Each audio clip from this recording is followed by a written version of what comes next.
Hey everybody, how you doing? I'm here with Frank, our Brilliance rep, to talk about some new product that Brilliance came out with. Frank?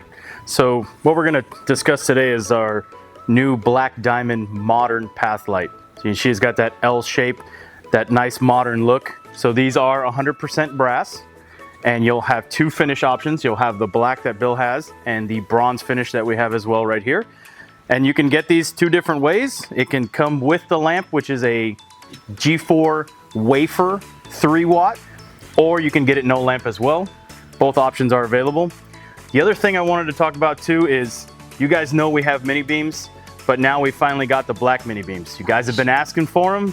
We finally got them. So you can see here we've got the 90, the 200, and the 400 lumen mini beams all in black.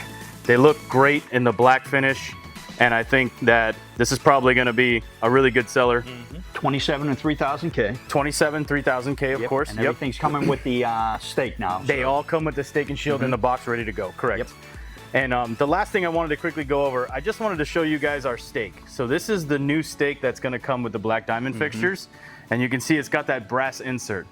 It's one of the things that people complain about the most, right? Lighting guys, they break them, they'll snap in half, they'll crack, whatever. But now with this brass insert, shouldn't have any of those problems. And these will come with all of the black diamond fixtures and the metalworks fixtures moving forward. Yeah, Frank, and I'll be honest with you, some of the stakes we've had issues with, they didn't put enough hardener in it, and when the sun bakes it, they fall. So you never have to worry. You never have to worry about that. Very nice. Very nice. Absolutely. So that's basically what we got. The new black diamond modern pathlight, the black mini beams, and I just wanted to go over that stake again with you guys. Perfect. All right, buddy. Anything else? No, I think that's it. All right, guys. Hey, listen, we've got it in stock, so remember, call us first.